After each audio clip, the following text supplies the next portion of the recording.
Hi, my name is Aurelia and I have just decided to start a YouTube channel because I don't know, it's something I've always kind of wanted to do. And I got a bunch of people to send me some questions that they wanted answered. So I thought I'd just do kind of like a Q&A, ask and get an answer type video. So yeah, anyways, let's get into it. So one of the questions I got is explain the reasoning of why I started this channel and what my channel will be about. So I started this channel because I love doing shit on social media. I have a big mouth, I can fucking talk a lot. And I just felt like it. And I've always kind of wanted to do something like this. I've always just been too scared, but like, fuck it, you know, like who cares?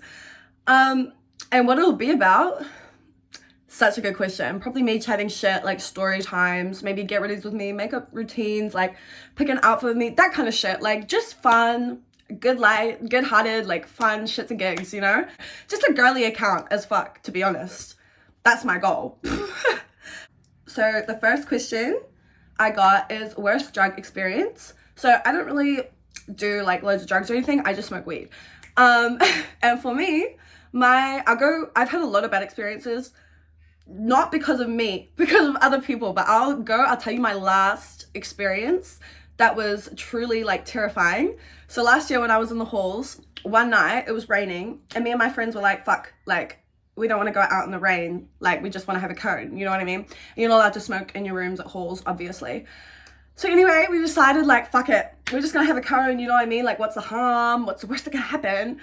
And we've just had our cone and then we hear a knock on the door and we're like, oh, like shit, like who is that? And we open the door and we're not even on my floor, we're on my friend Angus's floor. And guess what? It's my RA standing there from my floor and she's like, have you smoked? And I'm like, no, we would never do such a thing. I don't smoke, what do you mean? Like I would never. And Angus cracks under pressure,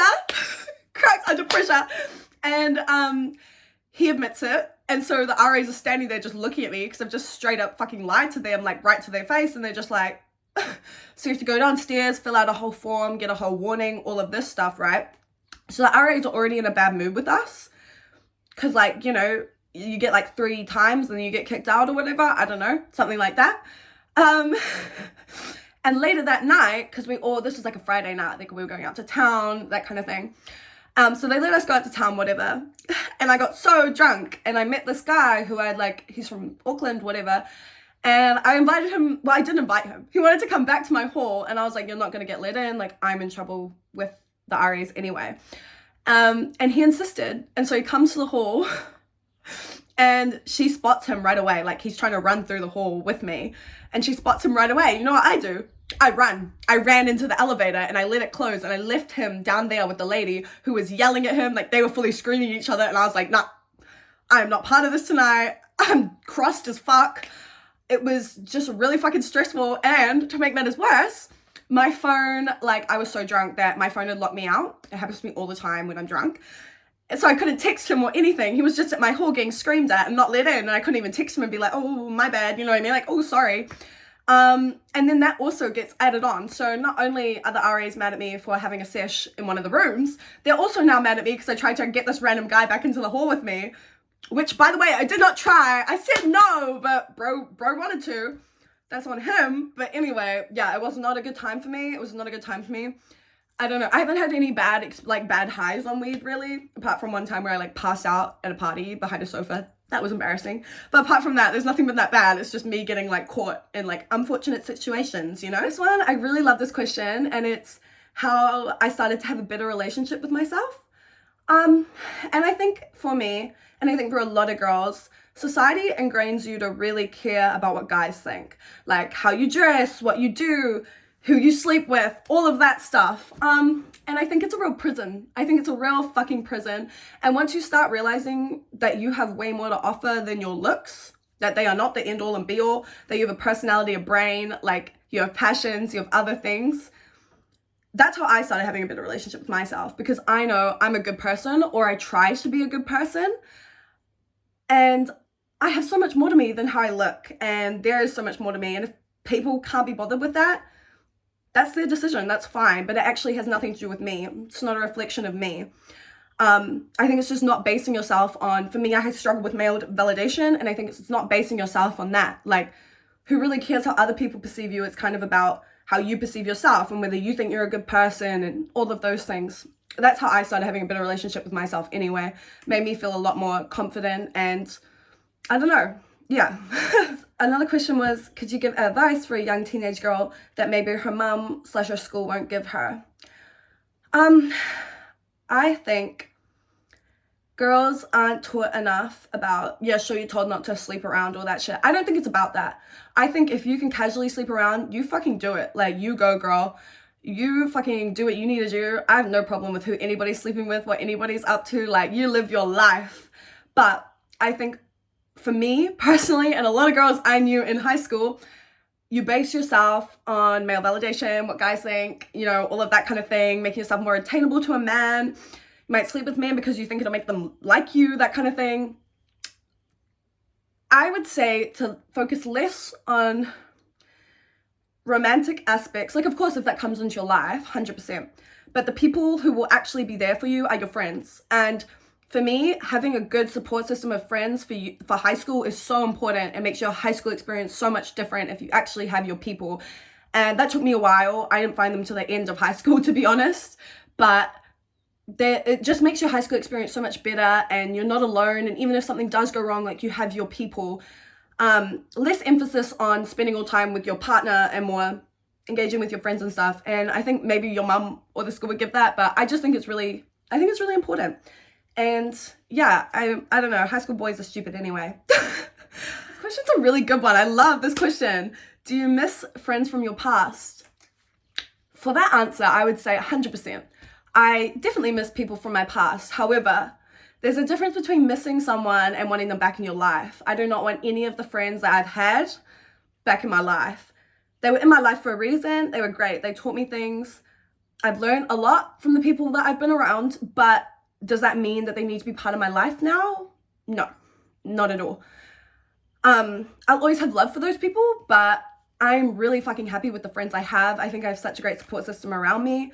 So yeah, I do miss aspects of it. At the end of the day, I think if someone's not in your life, it is for a reason, and it's okay to miss that, but it's also good to move on and realize those people aren't in your life for a reason. How did I overcome past insecurities?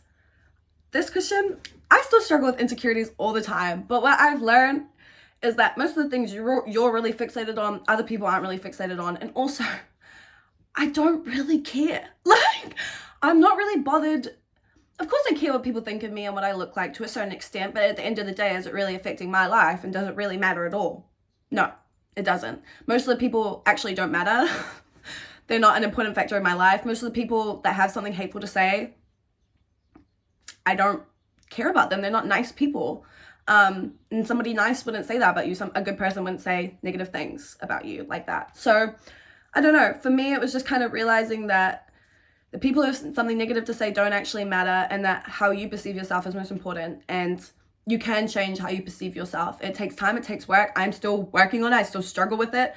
But yeah, I don't know. What is my ideal job and why? I have two. So obviously I'm in uni studying criminology and psychology. I really, really want to go work in the prisons, focus on rehabilitation, that kind of thing.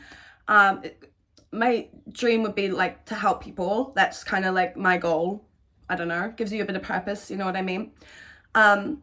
So in saying that, I would love to be like online and giving people help and just being, I don't know, I'm pretty real and authentic myself. So just, I don't know, like a safe space for people. I don't know, either that or what I'm going in to do. Somebody said, I loved your podcast. How is the filming and stuff? I had so much fun on my podcast. You should go watch it. I put the link in the description. Go listen to it, sorry. It was really awesome. It was the first time I've done anything like that. Shout out to Christina for letting me be on her podcast. She's a fucking awesome girl. Love her. Yeah, it was fucking awesome. I feel like it was a bit awkward, but that's all right. It was my first time doing that, so you can't be too hard on yourself. Yeah. What is my favorite food and my go-to iced coffee order? I love iced coffee. My go-to is a iced latte with a shot of caramel, or sometimes if I'm spicing it up, a shot of vanilla. And my favorite food has got to be the creamy chicken pasta my mum makes. It's fucking beautiful. It's so banging. Another question was, What was your first job? My first job, I was a cleaner. I used to go around and clean people's houses when I was like 14. And I used to clean for this lady. She was like literally a psychic medium. So she like can talk to dead people and everything like that. She was very interesting lady. It was a really cool experience. She was lovely. Yeah, I had a really good first job experience actually. And then I went on to go work at a fish and chip shop, which I still work at now. So somebody asked for a makeup tutorial, and I can do that in the future. So if you want to see that, let me know, because I can do a makeup tutorial. I don't think my makeup's anything special, but I can definitely get that started for you guys. And somebody said they wanted to see fashion inspo. That is also something I could do, like some get ready with me's where I do my hair, my makeup, and choose my outfits, because trust me, it takes me a long time to choose my outfits. I'm not kidding. So it'd be great to document the process, because honestly, I'm still kind of hard on myself when I get ready in the morning. I still am kind of mean to myself, and that's something I really want to work on, like with my body. Like sometimes I'm really negative about it, and that is something I'd like to change. So I could like do that, document the process for you guys. I don't know. Yeah, I just chose to do a couple questions just to give a taster of what this account is going to be like. I don't know. If you have any ideas for videos you'd like to see me make, please message me, drop them below, anything. Like, I'd love to hear it. Thank you so much for watching. I really fucking appreciate it. Mwah.